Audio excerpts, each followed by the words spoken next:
Salut à tous et bienvenue sur Jody Catch. Et aujourd'hui, on se retrouve pour une vidéo sur l'aventure ratée de CM Punk à l'UFC. Entre 2014 et 2018, le Kid de Chicago, un des catcheurs les plus populaires, a tenté sa chance dans la plus grande organisation de MMA de la planète. Et le moins que l'on puisse dire, c'est que cette expérience est loin de s'être déroulée comme il l'avait imaginé. Dans cette vidéo, vous allez entre autres découvrir pourquoi l'UFC l'a signé alors qu'il n'avait pas la moindre expérience sérieuse dans les sports de combat. La raison pour laquelle il a mis quasiment 2 ans avant d'avoir son premier match. Mais aussi, comment il aurait pu y tenter sa chance dès 2011, avant le célèbre Summer of Punk. Et même, le vrai métier surprenant de son adversaire à l'UFC 225. Et on remercie très chaleureusement notre nouveau membre premium, HPRP9NO. Merci pour le soutien, gros big up à toi. On va faire grandir la chaîne tous ensemble. Vous êtes bien sur Jody Catch, l'aventure ratée de CM Punk à l'UFC. C'est parti!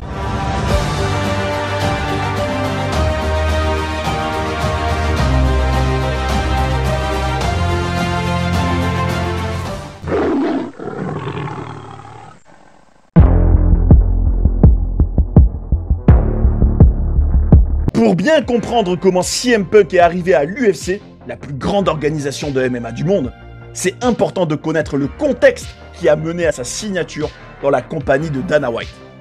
À l'origine, CM Punk, c'est une des figures les plus controversées du catch. Que ce soit son profil atypique et inhabituel pour un catcheur, qu'il a directement démarqué des autres quand il est arrivé à la WWE, son passé sur le circuit indépendant, sa pipe bombe légendaire de 2011, dans laquelle il avait vidé son sac sur la compagnie, dans une promo où la frontière entre fiction et réalité était brouillée. Son premier titre de champion WWE, après une victoire contre John Cena à Money in the Bank en 2011, devant un public survolté. Ou encore, son personnage de prophète de la Straight Edge Society, le Kid de Chicago a marqué de son empreinte la fédération de Vince McMahon. Mais cette histoire s'est mal terminée. À la fois excédé que des part-timers qui ne sont pas là toute l'année viennent faire le main event de WrestleMania alors qu'ils rêvent de le faire et que lui est tout le temps là, mais aussi fracassé physiquement à cause de blessures qui s'accumulent, CM Punk en a eu sa claque en janvier 2014. Alors qu'il était une nouvelle fois à bout de la manière dont on le traitait, notamment de la part des médecins dont la négligence aura failli lui coûter la vie au final, le Kid de Chicago a perdu patience. Et un soir où il était censé participer à un show dans la ville de Cleveland, il a dit au revoir à Vince McMahon et n'est plus jamais revenu à la WWE, qui a fini par le licencier officiellement en juin 2014. À ce moment-là, on ne savait pas du tout de quoi l'avenir de Punk serait fait. Mais ce qui était sûr, c'est qu'il était écœuré du monde du catch. Quand on écoute son podcast avec son ami Colt Cabana, dans lequel il donnait toute sa version de son départ de la WWE, un podcast passionnant d'ailleurs, que vous pouvez retrouver en version française sur la chaîne, on peut comprendre toute sa frustration qui s'est accumulée depuis des années. Et à titre personnel, je me disais quand même qu'il finirait par revenir un jour dans la fédération de Stamford, après quelques années en froid, ce qui est déjà arrivé avec d'autres dans des situations similaires. Et puis comme on sait, tout est possible dans le catch. Mais en réalité, le Kid de Chicago avait un rêve. Et maintenant qu'il était libéré de la WWE, c'était le moment pour lui de le poursuivre. Se lancer dans le MMA. Comme il le dit, « J'ai toujours voulu le faire, mais en étant sur la route 7 jours par semaine pendant longtemps avec la WWE, je ne pouvais jamais m'entraîner de manière cohérente. J'avais prévu de partir à la fin de mon contrat en 2011. C'était en quelque sorte mon plan, parce que j'ai toujours pensé que si je devais m'entraîner en MMA, ce ne serait jamais juste un passe-temps pour moi. » Ce qu'il faut savoir, c'est que c'est quelque chose qu'il avait en tête depuis longtemps. Et il avait même déjà touché aux arts martiaux dans sa vie, plus particulièrement le Kenpo et le Jiu-Jitsu brésilien. À ses yeux, se lancer à fond dans les sports de combat serait l'occasion idéale de mieux se connaître en tant qu'être humain. Il disait que c'était un grand défi qu'il regrettait de ne pas avoir fait pour le reste de sa vie s'il n'y tentait pas sa chance. Et maintenant qu'il n'est plus tout le temps sur la route pour faire des shows à la WWE, il a enfin le temps de se consacrer sérieusement à ce défi. À ce moment-là, il a parlé de ses rêves de MMA à son ami et patron de l'UFC, Dana White. Et ce dernier a eu une idée. Comme il l'a dit, CM Punk voulait tenter sa chance. Alors, on lui a donné une opportunité. On va pas le lancer dans la fosse au lion, comme on avait fait avec Brock Lesnar à l'époque, qui avait déjà un passé de lutteur de haut niveau. On va mettre CM Punk contre un adversaire qui a eu très peu de combats. Cela pourrait être un one-shot, où il pourrait avoir une carrière à l'UFC. On verra bien. Et c'est comme ça que le 6 décembre 2014, l'organisation de MMA annonçait officiellement la signature de CM Punk. Personnellement, je trouve que c'était pas forcément une bonne idée, et que c'est pas en étant déjà à l'UFC qu'il devait accumuler de l'expérience. En principe, dans cette organisation, les combattants qui y arrivent sont censés faire partie des meilleurs du monde. Mais bon, je me disais que s'il allait travailler très dur, et si en plus il avait déjà eu un peu d'expérience dans certains sports, il pourrait peut-être y réussir. En tout cas, j'avais hâte de le voir combattre. À l'époque, Punk a dit qu'il avait signé pour 8 combats à l'UFC, et lui-même était rempli de bonnes intentions. Comme il l'a dit, honnêtement, je ne peux pas dire combien je vais avoir de combats. On va d'abord voir comment se passera le premier. Mais il y en aura au moins 8. Et qui sait, si j'arrive à gagner 3 ou 4 matchs, pourquoi j'aurais pas un title shot? À ce moment-là, je vous dis que Punk se voyait quand même sacrément bon pour croire qu'avec son inexpérience dans le MMA, il pourrait être en 3-4 matchs champion du monde. Un élément qui aura son importance par la suite, c'est aussi qu'au moment de signer à l'UFC, il avait déjà 36 ans, ce qui est pas tout jeune dans cet univers. Et que tout naturellement, ce serait pas évident pour lui de se retrouver contre des types qui ont des années de MMA derrière eux. En tout cas, cette signature à l'UFC va faire jaser. Certains, comme le combattant Nate Diaz, ne comprennent pas. D'autres veulent tout de suite l'affronter, en se disant bien sûr qu'avoir CM Punk dans leur palmarès de victoire, ça pourrait que les faire mousser. Comme le Kid de Chicago lui-même l'a dit, « Je suis comme un trophée humain que tout le monde veut remporter. » Après, ce qui semblait passer complètement au-dessus du cigare de ces combattants qui ne comprenaient pas comment l'UFC pouvait signer un gars sans aucune expérience dans le MMA, et qui en plus venait du catch, qu'il réduisait à quelque chose de fake.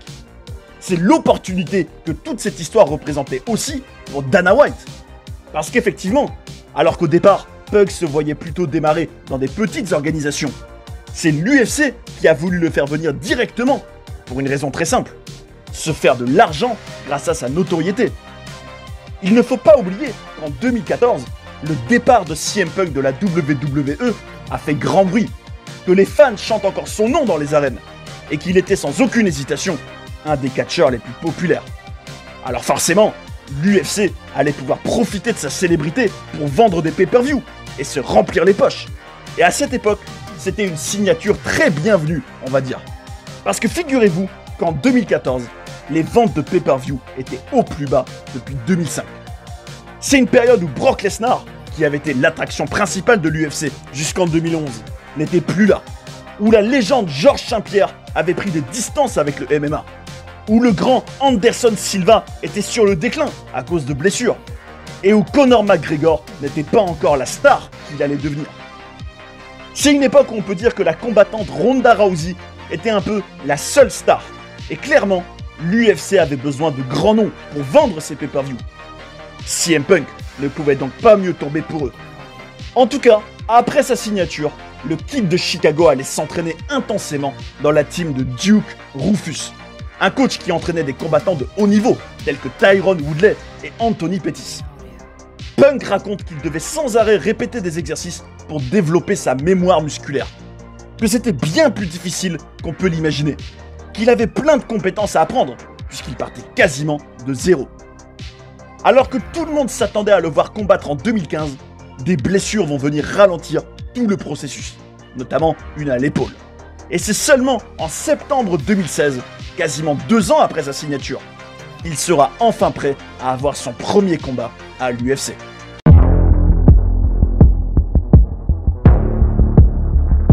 Le 10 septembre 2016, à l'UFC 203, CM Punk allait affronter un certain Mickey Gall, un jeune combattant encore quasiment novice dans l'organisation, qui avait demandé à l'affronter. Et à ce moment-là, on peut se demander, est-ce que cet adversaire inexpérimenté au plus haut niveau était une aubaine pour le Kid de Chicago? ou plutôt un cadeau empoisonné, étant donné qu'il aurait sûrement une motivation décuplée à l'idée de tataner quelqu'un de connu pour lancer sa carrière. En tout cas, l'enthousiasme était permis, puisque Punk disait « Je pense que je suis là où j'ai besoin d'être, et je suis content de mon niveau. » Donc a priori, le fait de n'avoir jamais eu le moindre combat amateur de sa vie semblait être de l'histoire ancienne. Son adversaire, lui, voyait les choses autrement. Il a effectivement déclaré « C'est pas une affiche équilibrée, il n'est pas aussi athlétique que moi. C'est comme s'il avait le vocabulaire d'un enfant de 2 ans, et moi, d'un enfant de 8 ans. » En réponse au trash talking de Mickey Gall, CM Punk va refuser de lui serrer la main à la pesée. Est-ce qu'il allait lui clouer le bec dans l'octogone? Ce qu'il faut aussi savoir, c'est que ce show se déroulait à Cleveland, exactement dans la même arène où il avait claqué la porte de la WWE 2 ans avant. Quelque chose que je trouve hallucinant symboliquement. Est-ce que cet endroit allait lui porter malheur? Ou est-ce qu'au contraire, toutes les étoiles étaient alignées pour qu'il prenne sa revanche sur Vince McMahon en réussissant à l'UFC? À mon humble avis, dès qu'on voyait le tail of the tape de ce combat dans lequel l'UFC met côte à côte les caractéristiques des deux combattants, je trouve que ce qui frappait plus que le reste, c'était la différence d'âge. Punk avait quand même 37 ans, alors que Gall en avait que 24. Et si on ajoute à cela les blessures et autres soucis physiques du Kid de Chicago depuis qu'il a été à la WWE, on pouvait imaginer que ce serait très compliqué pour lui de se retrouver contre un gars en pleine possession de ses moyens, et probablement plus dynamique que lui physiquement. Par contre, je trouvais que c'était super que CM Punk entre dans l'arène avec la même musique que quand il était catcheur, à savoir le morceau Cult of Personality, que j'adore personnellement. Je trouve qu'il était quand même un peu trop détendu pendant son entrée. On sentait pas toujours un homme en mode guerrier, à la concentration maximale. Il n'avait pas l'air de prendre l'événement suffisamment au sérieux. Mais malgré tout, c'était quand même l'inconnu à ce moment-là. Avec 2 combattants aussi peu expérimentés, qui était vraiment favori? En tout cas, à l'instant où Punk allait entrer dans l'octogone, je trouve que c'était un grand moment, qu'on sentait que c'était une scène historique. Mais quand le combat a commencé, on comprenait que le Kid de Chicago était comme un agneau dans la fosse au lion. Dès les premières secondes, Mickey Gall le mettait à terre contre la cage grâce à un takedown et ne le laissait pas respirer une seule seconde. À un moment, Punk mettait même ses pieds contre le grillage alors qu'il n'avait pas le droit de le faire. Un détail qui symbolise bien toute son inexpérience. Il va totalement subir l'intensité et la pression de son adversaire, être complètement dominé et littéralement ne rien tenter du match. C'était clairement à sens unique. Et au bout de 2 minutes et 14 secondes, CM Punk va abandonner alors qu'il subissait un étranglement. Pour moi, dans ce combat, je trouve que la performance de Punk, c'était le néant. On sentait un écart de niveau colossal entre les 2 hommes. Et j'étais quand même très surpris personnellement, parce que je me disais qu'on n'aurait pas du tout dit quelqu'un qui s'entraînait intensément depuis 2 ans, et qui était en plus censé avoir touché au sport de combat dans sa vie. On soulignera malgré tout le fair play et la classe de Punk après sa défaite, puisqu'il était allé féliciter Mickey Gall et qu'il avait fait tout un discours d'après-match dans lequel il disait que le plus important dans la vie, c'était d'essayer, de toujours se relever après des désillusions. Et que ce match avait été le 2e plus beau jour de sa vie après son mariage avec sa femme. Personnellement, je trouve que c'était quand même choquant pour les fans de catch de regarder cet homme en lambeaux physiquement et de se dire que c'était CM Punk et qu'il représentait à ce moment-là la WWE aux yeux des fans de MMA.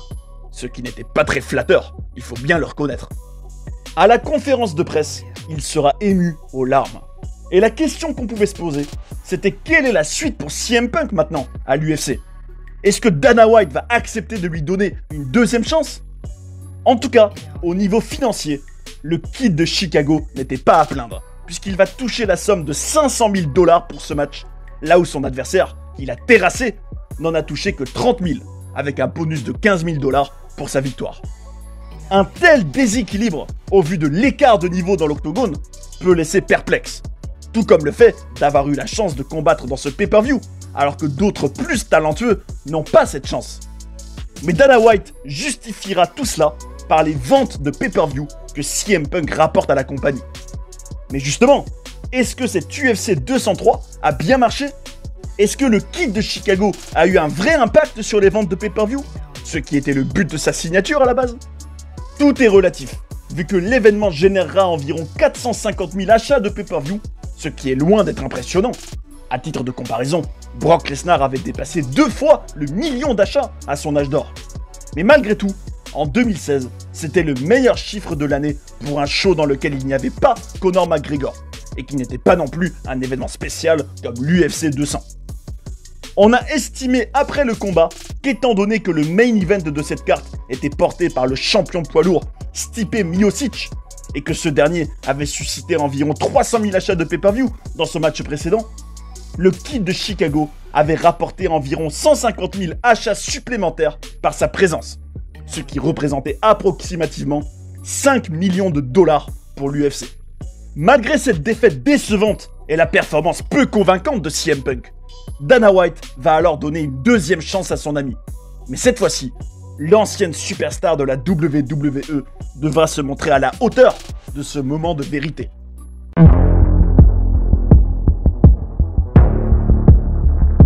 Le 9 juin 2018, à l'occasion de l'UFC 225, CM Punk va affronter une nouvelle fois un adversaire peu expérimenté. Un certain Mike Jackson. Et en plus, cette fois-ci, il semble avoir un avantage de taille. Le show aura lieu dans sa ville natale de Chicago, ce qui laisse imaginer un public acquis à sa cause et survolté. Alors, on peut malgré tout se demander pourquoi il y a eu quasiment 2 ans d'attente depuis son combat précédent. Et l'explication est toujours la même, les blessures. Et comme si c'était pas suffisant, il avait aussi été très occupé par son procès face au médecin de la WWE, qu'il avait enfin fini par gagner quelques jours avant son combat contre Jackson. Et pour l'anecdote, ce dernier est d'ailleurs un journaliste sportif de métier. Le fait est qu'avant le match, CM Punk était très motivé et disait qu'il sentait avoir progressé depuis 2016, qu'il était confiant que cette fois-ci, il allait gagner. Quand on regarde son combat contre Mike Jackson, on peut quand même s'étonner du décalage entre les paroles du Kid de Chicago et la réalité du terrain. Aux yeux de nombreux fans, ce match a été un des pires de l'histoire de la compagnie. Ce qu'on remarque tout de suite, c'est le manque de maîtrise que CM Punk y dégage. Alors certes, il ne va pas être soumis au bout de 2 minutes, et il va avoir l'occasion de montrer davantage cette fois-ci. Mais ce qui va être le plus choquant, c'est une séquence pendant le 2e round où Jackson va être en position dominante au sol, dans une situation idéale pour achever Punk avec du ground and pound. Mais à ce moment-là, Jackson va avoir un comportement incompréhensible en regardant ailleurs, en ne montrant aucune envie de finir Punk, en donnant l'impression de ne pas du tout être investi dans ce combat. Et c'était vraiment un spectacle pathétique et indigne, je trouve, ce qui sera d'ailleurs sifflé par le public. Ce sera le même scénario dans le dernier round, où Punk paraissait épuisé et impuissant, mais où Jackson se contentera de jouer avec lui sans l'achever. À mes yeux, ce combat ressemblait à rien, et il va particulièrement énerver Dana White, qui déclarera après le show: CM Punk a montré beaucoup de courage ce soir, mais je pense maintenant qu'il devrait laisser tomber.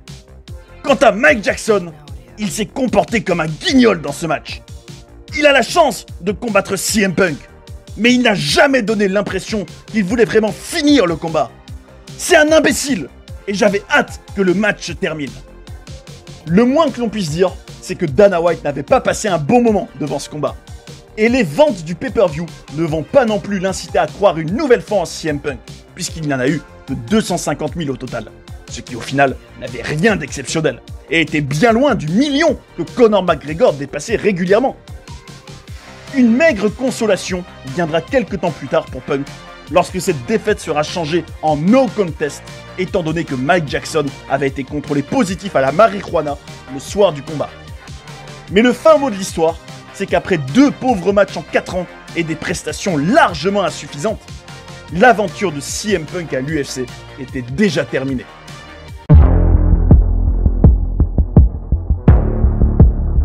Si on devait faire le bilan de cette expérience du Kid de Chicago dans la plus grande organisation de MMA du monde, tout naturellement, il sera assez négatif. Personnellement, je trouve que CM Punk n'en sort clairement pas grandi, et à plusieurs niveaux. Déjà, il y a eu 2 défaites où il a été impuissant. Mais en plus, lorsqu'on met en parallèle ses performances avec ses déclarations sur son niveau de combattant et ses chances de peut-être gagner une ceinture, on se dit qu'il n'était clairement pas lucide sur lui-même. On pouvait aussi attendre davantage d'un type qui s'est entraîné intensément pendant 4 ans, tous les jours. Donc c'est clair que la déception est très grande. Et puis, ce qui est encore plus grave, c'est l'image qu'il a donnée du catch par ses performances. On peut dire qu'il a fait honte à la discipline, que les fans de l'UFC ne risquaient pas de respecter en voyant ses matchs. Heureusement qu'avant lui, Brock Lesnar avait déjà prouvé que les catcheurs étaient bien des athlètes légitimes et des vrais combattants. D'ailleurs, c'est à noter que du côté de la WWE, la compagnie n'a pas hésité à se moquer des piètres performances de son ancien employé à l'UFC. Puisqu'un jour, dans un Monday Night Raw qui se déroulait en plus à Chicago, Stephanie McMahon avait réagi au chant CM Punk du public, en disant que s'ils chantaient encore pendant 2 minutes et 15 secondes, ils auront tenu 1 seconde de plus que leur chouchou dans l'octogone. Quant à Joe Rogan, un des commentateurs de l'UFC, il dira que CM Punk est quelqu'un de très gentil et qui travaille dur, mais que c'est quelqu'un qui n'a pas de talent athlétique. Dana White, lorsqu'il prendra du recul sur la carrière de Punk dans son organisation, déclarera « Il est venu sur le plus grand stage du monde en MMA, et il a affronté 2 mecs.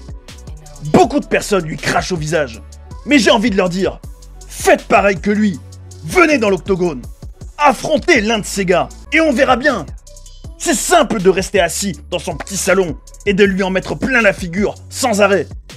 Ce mec était une véritable star à la WWE, et il est quand même venu ici pour se battre, et à 2 reprises, devant le monde entier. Si les gens ne respectent pas ça, alors ce ne sont que des idiots. » En tout cas, c'est difficile de nier que l'aventure de CM Punk à l'UFC a été un fiasco. Il en est sorti par la petite porte sans jamais être convaincant dans l'octogone. Et malheureusement, cette expérience a entaché sa crédibilité en tant que combattant pour toujours aux yeux de certains. Puisqu'au moment de signer à All Elite Wrestling et de revenir dans le catch, il a officiellement pris sa retraite du MMA. En fin de compte, le cas de Punk a prouvé que n'importe qui ne peut pas être un combattant. Que ce soit sa posture dans l'octogone ou le manque de sérieux qu'il dégageait, sa performance globale a démontré que devenir une star de l'UFC, c'est quelque chose qui ne s'improvise pas. Bien évidemment, il faut tenir compte du fait qu'il avait eu des soucis physiques durant les années qui ont précédé sa signature à l'UFC, et qu'il n'y a jamais vraiment été dans les meilleures conditions. Lui-même disait, en ayant pris du recul sur cette expérience, qu'il était trop vieux au moment de se lancer dans le MMA, mais que d'un autre côté, c'était une opportunité qu'il ne pouvait pas laisser passer. Et au final, c'est peut-être ce que les fans de catch doivent retenir de cette histoire. Il a eu le courage d'aller dans l'octogone. Il s'est lancé un défi en tant qu'être humain. Et à défaut d'y avoir brillé, il a pu réaliser un de ses rêves. Le mot de la fin viendra de la bouche de CM Punk lui-même et illustre bien ce qui comptait le plus à ses yeux. La raison pour laquelle je me suis lancé dans le MMA, c'est pas pour les combats, c'est pour apprendre des choses sur les arts martiaux, tout comme sur moi-même. Tout ce qui compte pour moi, c'est le processus.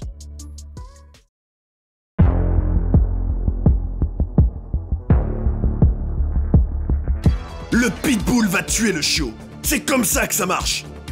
Pourquoi Joe Rogan a dit ça? Et à propos de qui? Justement, maintenant je tiens à vous proposer plusieurs extraits d'interviews des différents acteurs clés du parcours de CM Punk à l'UFC, à plusieurs moments charnières et de manière chronologique.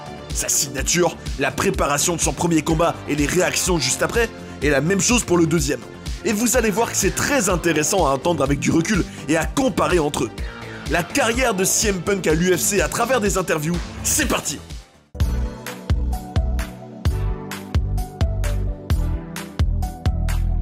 Je dirais que mes jours dans la lutte professionnelle sont terminés. Je suis sûr que je vais devoir faire beaucoup de lutte là-dedans.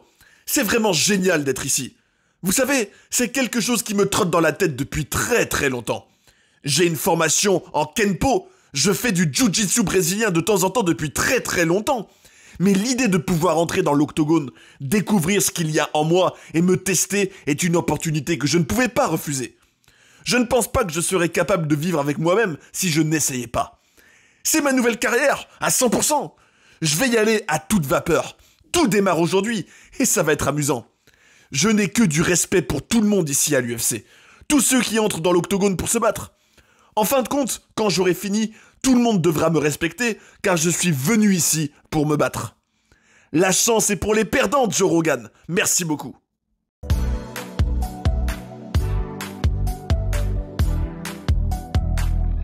Toute cette expérience est géniale, j'essaye de juste en profiter. J'en suis arrivé ici parce que je suis tenace et têtu. Si je veux quelque chose, je me bats et je l'ai. Quand j'ai parlé à Joe Rogan, je ne pensais pas que ça prendrait 2 ans pour que j'aie mon premier combat, mais c'est la vie. Ça fait des mois que je suis prêt. Je ne peux pas être plus préparé. Évidemment, tu progresses dans ton parcours dans le MMA, tu apprends de nouvelles choses. À partir du moment où je connaissais mon adversaire et que j'avais une cible, c'était plus facile d'être focalisé. J'ai regardé les combats de Mickey Gall, mais je ne regarde pas des vidéos sur lui. Quoi qu'on en dise, il a gagné ses 2 seuls combats. Moi, je n'ai jamais combattu. C'est parfait. Je crois qu'il s'entraîne pour être le meilleur Mickey, et moi, je m'entraîne pour être le meilleur Phil Brooks. Il a l'air gentil, et c'est du business. Il dit qu'il va me battre en 40 secondes. Mais moi, ça ne m'énerve pas. C'est lui qui a la pression. Qu'est-ce qui va se passer s'il n'y arrive pas? Qu'est-ce qui va se passer quand je lui ferai une soumission? Qu'est-ce qui va se passer quand je lui mettrai un coup de poing? J'aime être l'outsider. Je préfère être l'outsider que le favori. Je n'ai jamais été le favori dans ma vie. Je ne ressens pas le besoin de créer une réponse émotionnelle chez mon adversaire, chez les fans. C'est un combat, voilà ce que c'est. C'est poétique que j'ai mon combat à Cleveland, parce que c'est là où j'ai quitté la WWE, et la dernière fois que j'y étais, c'était donc en janvier 2014. Mais les malédictions, ça n'existe pas. C'est qu'une question de mindset. Pour le combat, je dois peser 77 kilos. La dernière fois que je pesais 77 kilos dans ma vie, c'était au lycée. Mais je regrette pas de combattre dans la catégorie des poids welter. Je fais beaucoup de visualisation. Conor McGregor est excellent là-dedans aussi. Quand tu donnes quelque chose au monde, je crois vraiment que ça revient vers toi. Je me visualise vainqueur dans chaque situation. J'ai toujours été quelqu'un de fort mentalement.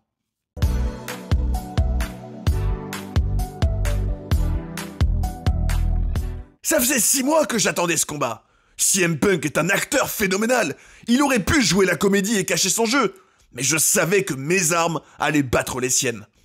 Je tatane des mecs depuis que je suis adolescent. Je savais à quoi m'attendre. Ma sœur m'a dit que CM Punk a dit que je bégayais quand je lui parlais. Je vais vous dire exactement ce que je lui ai dit au moment de la pesée quand il n'a pas voulu me serrer la main. Quand il m'a ignoré et m'a regardé méchamment, je lui ai dit « T'es un acteur, tu joues encore la comédie !» Je lui ai dit qu'on allait combattre le lendemain et qu'il savait que j'allais lui faire mal. Pour moi, ça montre qu'il n'est toujours pas un combattant. Pas autant que les autres mecs en tout cas.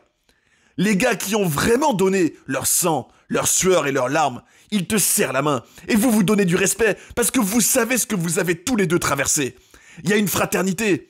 Vous allez tenter de vous tuer dans la cage, mais c'est basé sur du respect. Il le comprendra un jour. Ça ne fait que 2 ans qu'il est dans cet univers. Il apprendra.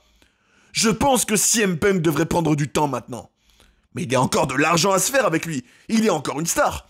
Je pense qu'il aura un autre combat à l'UFC. Beaucoup de personnes trouvent qu'il n'a pas sa place ici et n'aiment pas les privilèges qu'il a eus. Mais il les a eus grâce à des talents qu'il a. Je pense qu'il aura un autre combat et qu'il doit se concentrer sur l'entraînement. J'aurais voulu montrer davantage de coups de poing, mais il est arrivé en étant tout de suite très agressif dans le combat. Et j'ai dû changer de stratégie. Je n'ai pas l'impression d'avoir battu un grand combattant. J'ai juste battu un combattant, pas un grand combattant. S'il combat à nouveau dans l'UFC, je pense qu'il sera traité de la même manière dont je l'ai traité. S'il combat un gars du calibre UFC, je pense qu'ils le feront de la même manière. Donc, je pense qu'avec le recul, il aurait probablement dû participer à des combats régionaux, des combattants amateurs, des shows plus petits. Mais je pense que c'est courageux de sa part de vouloir revenir. Je veux dire, il va certainement aider à vendre des pay-per-view et il amène cet autre public. Mais pour la légitimité du sport, je pense que cela peut affaiblir l'UFC.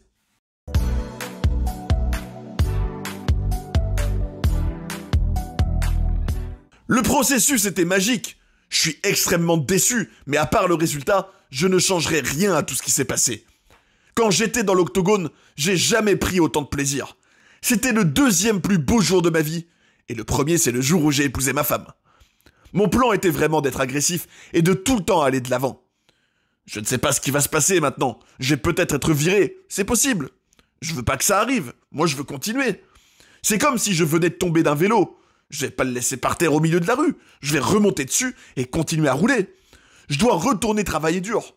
Là, c'est sûr que je ressemble à Elephant Man. Je n'ai aucune excuse pour ce qui s'est passé. Mickey était meilleur. J'ai voulu profiter pleinement du moment. Même si je suis dans un sale état, je suis quand même heureux. Il y a probablement une réalité alternative où je gagne et où je suis quand même déçu de moi-même. Je suis comme ça. J'ai perdu, c'est décevant. Je sais que je suis capable de mieux.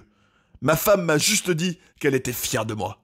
Mes coachs m'ont dit qu'ils étaient fiers de moi, mais j'ai le sentiment que je les ai laissés tomber.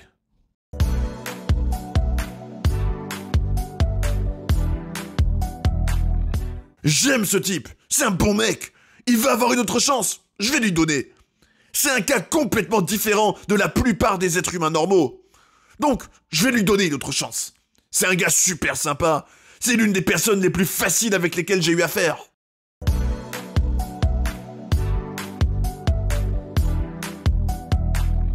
J'admire CM Punk pour avoir tenté sa chance, vraiment. Mais c'était illusoire. C'est mon sentiment. C'était mon sentiment en le regardant frapper le sac, quand je le regardais s'entraîner. Ce n'est pas comme s'il ne pouvait jamais apprendre, mais il y a un parcours initiatique en tant qu'artiste martial. Chaque combattant suit un chemin, et différentes personnes suivent des chemins différents. Il y a une raison pour laquelle les ceintures marron ne rivalisent pas avec les ceintures blanches dans les tournois de Jiu-Jitsu. Ce n'est pas équitable, et ce que nous avons vu ce soir n'était pas équitable. Mickey Gall est bien meilleur, il est vraiment bon. C'est ce qui arrive quand vous prenez un gars comme Gall qui est un jeune du niveau d'élite et que vous lui faites combattre une célébrité qui veut se mettre au défi. Ce n'est pas la façon de le faire. Si je devais donner un conseil à CM Punk, je dirais combat en amateur, combat des gars de ton niveau. Je veux dire, il veut faire ça, il veut continuer. Que Dieu le bénisse, c'est un gars cool, je l'aime bien. Mais ce n'est pas la bonne façon de procéder.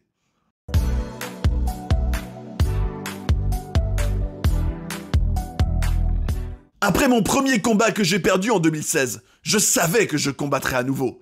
Je savais pas si ce serait encore à l'UFC. Et j'ai eu une conversation avec Dana White le lendemain. Je lui avais dit que le business c'est le business, mais qu'on est d'abord des amis. Je lui ai dit que je sais qu'il est mon patron techniquement maintenant, mais je lui ai dit que s'il voulait me virer, il n'y avait pas de souci. Je voulais pas que notre amitié affecte sa décision. Je lui ai juste dit que quoi qu'il arrive, je combattrai encore. Que ce soit pour lui ou pour quelqu'un d'autre. Ça a pris plus de temps que j'aurais voulu d'avoir ce deuxième combat. Je me suis encore blessé, et il y avait toujours des soucis physiques qui m'empêchaient d'aller à l'entraînement. Il y a eu le procès avec la WWE. Peut-être que j'aurais plutôt dû avoir mon premier combat ici, à Chicago.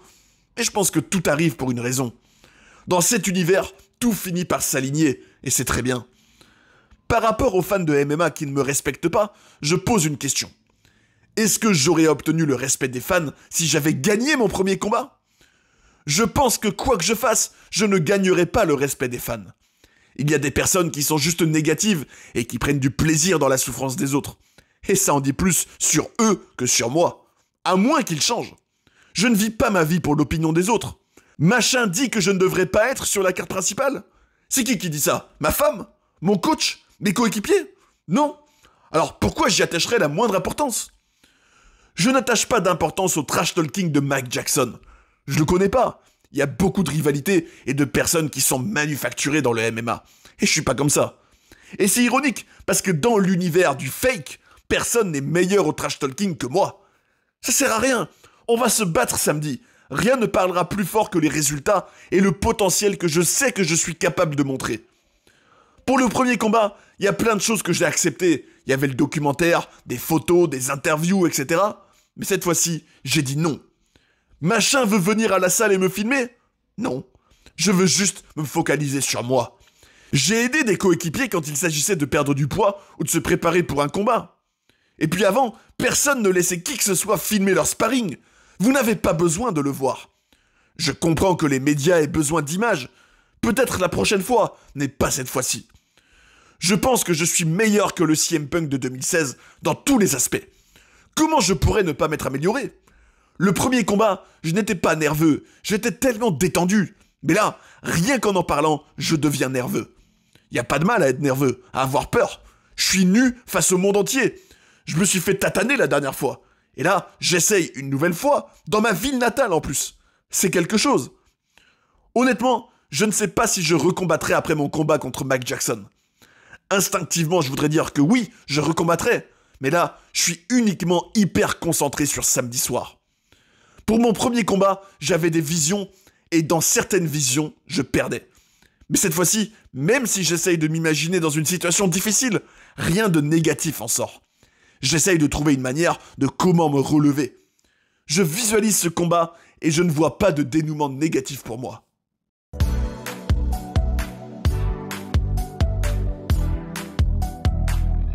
Est-ce que CM Punk a fait des interviews pour les médias depuis la fin de son combat? Je pense que probablement, il ne recombattra plus. Le gars a 39 ans, je l'adore, c'est le gars le plus gentil au monde. Je lui ai donné 2 opportunités. Il a montré beaucoup de cœur ce soir dans ce combat. Et je pense qu'on devrait arrêter. Punk avait l'air d'être sérieusement touché à certains moments. Il est resté dans le combat pendant 3 rounds. Par contre, je suis pas content par rapport à Mike Jackson, qui s'est comporté comme un guignol. Tu as l'opportunité de venir combattre CM Punk et tu fais des bolo punch alors que tu peux le finir. Il n'a jamais eu l'air de vouloir finir le combat. Pourtant, il aurait pu plusieurs fois. Je sais pas quel travail il faisait avant qu'on lui donne sa chance ici, mais il faut qu'il retourne à ce travail-là, hein. À mes yeux, c'était un idiot. J'avais hâte que le combat se termine et je regrette de ne pas l'avoir mis sur le Fight Pass. CM Punk venait au combat, c'était un grand fan. Il voulait essayer, je lui ai donné sa chance. Je n'avais jamais fait ça pour personne d'autre, sauf pour Brock Lesnar. Ça a marché pour Brock, ça n'a pas marché pour Punk. Mais je ne le regrette pas, c'est un bon gars. Par contre, je regrette de l'avoir mis contre Michael Jackson.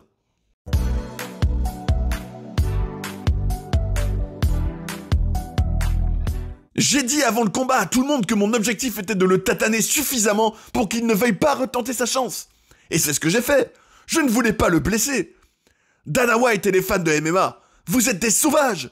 Ils voulaient que j'inflige des gros dégâts cérébraux à ce mec. Mais ce gars a une famille à nourrir, il a des proches. Je l'ai envoyé aux urgences rien qu'avec les blessures que je lui ai infligées. Et il voulait qu'il ait des dégâts beaucoup plus graves. Je suis pas comme ça. Je n'avais rien de personnel contre CM Punk. Je respecte tout homme qui est prêt à entrer dans une cage et à se battre. Je suis allé le voir et je lui ai dit que je le respectais. Je lui ai dit que c'est que de l'amour, que du respect. J'espère qu'il va bien. Je le respecte à 100%. Et il a eu assez de cœur pour nourrir tout le United Center où le combat avait lieu. Parce que pendant tout le premier round, je lui suis rentré dedans, mais il ne s'est jamais effondré. Il a du cœur, c'est un dur à cuire, et il a mon respect pour l'éternité.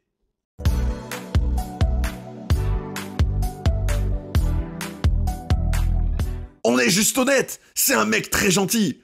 C'est quelqu'un qui travaille dur, mais il n'a pas de talent athlétique. C'est un showman, mais quand il était à la WWE, il était autorisé à lever les bras en disant qu'il était le meilleur. Et on lui scriptait les combats pour qu'il soit le meilleur. Mais quand tu es dans l'octogone avec un mec comme Mike Jackson, qui n'avait pas du tout peur de lui, il était tellement détendu, il lui mettait des coups dans le visage quand il avait envie. S'il s'était énervé, il aurait pu le finir à n'importe quel moment du combat. Même s'il l'a battu à la décision, sa performance a tellement excédé Dana White qu'il a dit que c'était un guignol et qu'il ne recombattrait plus jamais dans l'UFC. Il le chatouillait. Quand tu voyais comment CM Punk se tenait en garde, sa manière de bouger et de donner des coups de pied, j'aime pas que ça, ce soit un pay-per-view. Je comprends qu'ils vendent des cartes de pay-per-view, mais dans un pay-per-view de l'UFC, on devrait voir l'élite des combattants. Curtis Blades contre Alistair Overeem aurait dû être sur la carte de ce pay-per-view, pas ce qu'on a vu. Les vidéos du camp d'entraînement de CM Punk étaient folles. On aurait dit un mec à qui on venait juste de faire découvrir comment faire un sparring. On aurait dit qu'on a pris un mec sans aucun passif dans la lutte. Voilà comment on met une droite, voilà comment on fait un coup de pied. Allez, va faire un sparring. Non, il n'a pas la capacité de bouger son corps correctement. Il y a beaucoup de mecs que tu peux prendre qui sont des athlètes professionnels. Et tu pourrais faire d'eux de meilleurs combattants que CM Punk en quelques semaines.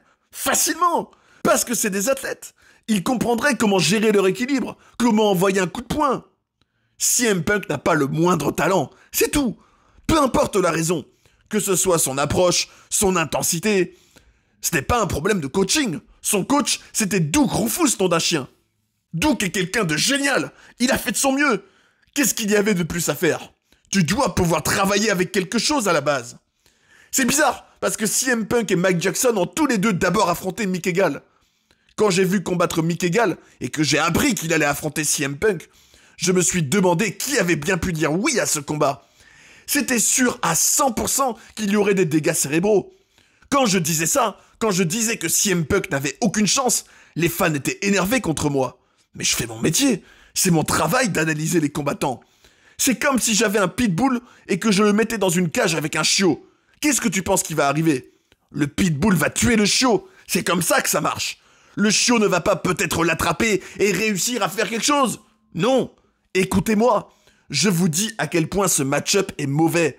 C'est un ceinture marron en jiu-jitsu brésilien qui est fort et rapide.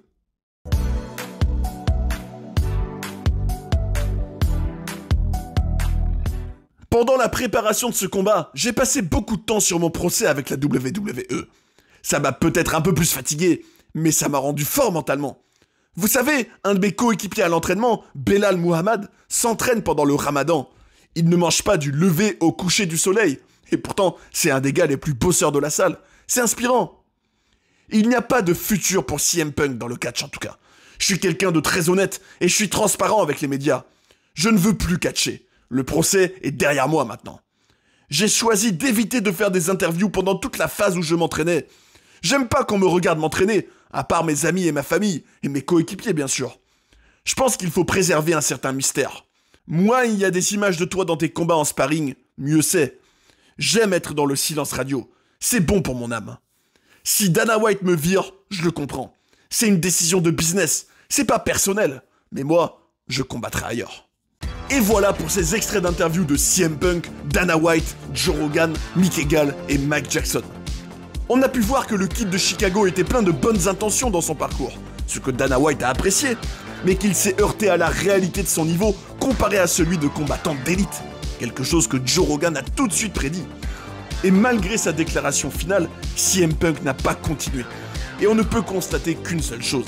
C'est forcément une expérience qui lui a beaucoup apporté. Et c'est ainsi que se termine cette vidéo sur la carrière de CM Punk à l'UFC. On a vraiment pu voir qu'elle est loin de s'être déroulée comme on aurait pu l'imaginer. Et c'est regrettable qu'il n'ait pas été dans la meilleure version de lui-même pour relever ce défi. Et ça me fait vous poser une question. Est-ce que ces défaites du Kid de Chicago à l'UFC ont entaché sa crédibilité en tant que catcheur à vos yeux? Dites-nous ce que vous en pensez. Ce sera un plaisir de lire vos commentaires et de partager nos avis ensemble, parce que c'est le catch comme on l'aime.